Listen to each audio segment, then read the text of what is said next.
Servilio Amador, principal dancer for the Cincinnati Ballet. A dancer practically from birth, he's always enjoyed the freedom movement has afforded him through ballet.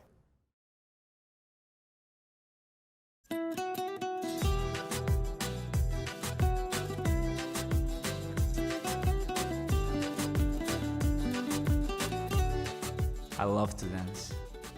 Music and dance has been a part of my life since I was little. When I'm dancing, I do feel like I'm in another world. My name is Servilio Miguel Amador. I am a principal dancer with Cincinnati Ballet, and I am from Cuba. So Cuba is known for 3 Bs: baseball, boxing, and ballet. You want to be a ballet dancer. As a kid, people on the street recognize you. They know how hard it is to become one and the prestige that has in my country. Only 4 of us got into the National Ballet of Cuba, and I was one of them. The other good thing that ballet dancers have is like they get to travel the world. I mean, not many Cubans get to travel the world, and the National Ballet of Cuba travels the world. You know, in Cuba, the freedom is very limited. It's hard to explain, but it is this feeling of everything that we are doing is right and everybody else is wrong. Towards the last year of being with the National Ballet of Cuba, I was thinking about leaving a lot. There has always been a drive in me, something telling me to keep going, to keep pushing, to seeing what is the next level, what is the next step. I came to the United States doing a tour with the National Ballet of Cuba. That's when things then start moving towards another direction.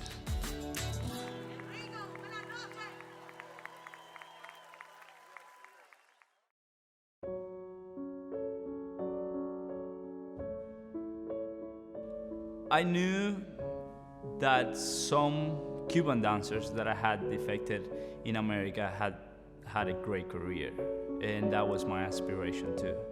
I didn't talk to anybody about this feeling. I was afraid to. I was afraid that I wasn't going to be understood. I was afraid that I wasn't going to be supported. So I kept it very personal. I told my family I was gonna defect the day that I was supposed to go to the airport and take the plane. It took me 5 years to be able to see them again. There has always been this relationship between Cuba and America, a lot of history. I didn't really know about America. I've never been here before. But I knew that there were many ballet companies that I could audition for and I could find a job. My passion and my struggle translate into my dance. You know, it's part of my personality, it's part of who I am, and you can definitely see it when I dance. It was funny because we landed in Miami, so the very first thing I saw was palm trees and things like that. I said, oh, this looks a little bit like Cuba. Actually, now that I think about it, the very first thing I saw was like being on the plane and seeing like so much light. Like it was huge, light, and it felt so big. That night at the hotel, my girlfriend's cousin came to visit us. So we were all talking, and then I brought up the conversation that I wanted them to help us defect. I had no idea that the very next day was gonna start my life in the United States. Their reaction was very positive right away. They said, we'll help you guys. Everything happened really quickly and right there and then. We packed our bags and we got in the car. That felt like all the doors open up. Like that felt like it was just really up to me to do it. A lot of things could have gone wrong. Ballet takes a lot of courage, but I think everything in life that matters takes courage.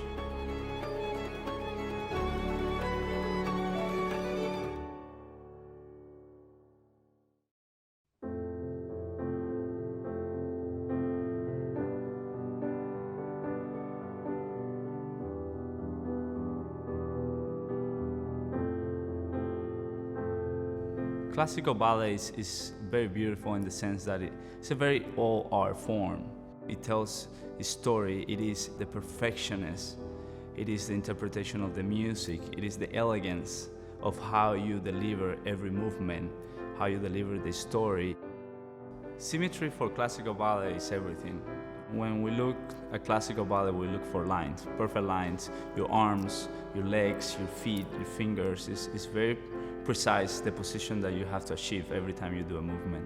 The limitation of classical is a little bit of the freedom when you perform, because everything is already established, everything's been choreographed. Classical ballets, they've all been set.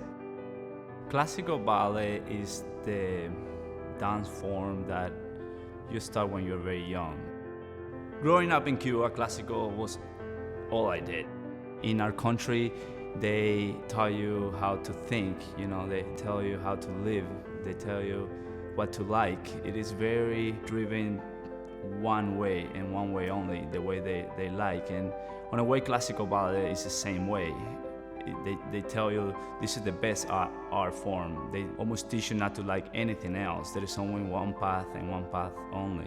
I got my foundation in Cuba, and I got my technique. My classical technique is from the Cuban ballet school. Now, being in the United States, I have used that to open up myself, to open up my movement, to open up my dancing, to be more free when I perform, and I have used all that base to take it to another place.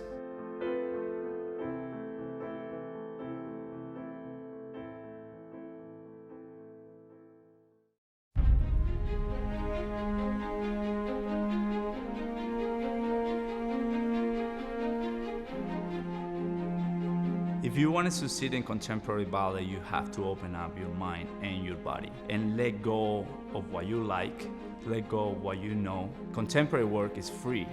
It's interpretation of freedom of movement. It is a lot of fun to dance contemporary.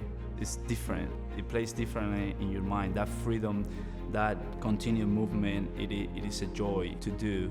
It's hard for classical dancers to shift. Most of the time, classical dancers just want to do classical, and contemporary dancers just want to do contemporary dancers. You don't find dancers that wants to do both and love both. It's very, very hard to find. I think I'm one of those dancers that love doing both. I really, really, really love doing both. You definitely need that freedom mentally to open up to contemporary, 100%. For me to achieve this level that I am now, it has helped a lot to be in a country where you are free. It has helped a lot to be in a country where you can express your mind. You can dress the way you want it. You can live the way you want it. It's really open. So that also influences you as a person. And I take that to the studio. There is not only one way. There is many ways that you could move.